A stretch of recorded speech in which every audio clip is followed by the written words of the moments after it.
In this video, we're going to talk about what it means to be a solution to an equation. So first of all, when we see the word equation, we know that we have to have an equal sign between it.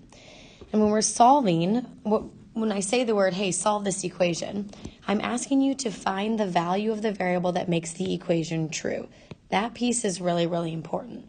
So in other words, we're asking ourselves what number would have to go in here if I want something plus 9 to be 12.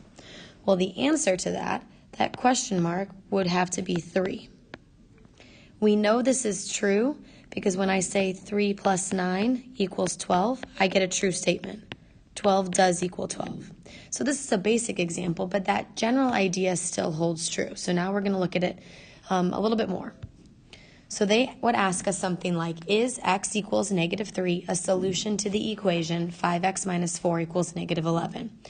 We know that x equals negative 3 would be a solution only if, when I substitute that value where x should be, I get a true statement. So we try it. So 5 times negative 3 minus 4 equals negative 11. So in other words, I want to know if this is true. Is it true that when x is negative 3, I get negative 11 as my answer? Order of operations says to multiply first. So negative 15 minus 4, does that equal negative 11? When I combine these, negative 15 minus 4 is negative 19, which does not equal negative 11.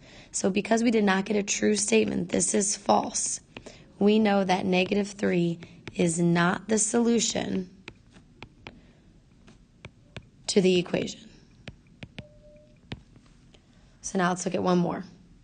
Is x equals 4 a solution to the equation 2 times quantity x plus 1 equal to x plus 6? So everywhere I see an x, I'm going to substitute a 4 in its spot. So we get 2 times 4 plus 1 is equal to 4 plus 6. I want to know if this is going to be true or not. Order of operations again says start inside our parentheses. So 4 plus 1 is 5. We have times 2. I can add those together to get 10. And then I get 10 is equal to 10. This is a true statement. So because we get a true statement, we can say yes, x equals 4 is the solution to the equation.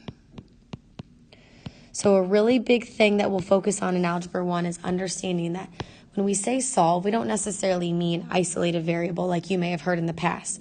We want you to tell me, essentially, or find out which value makes our equation true. That's that big piece.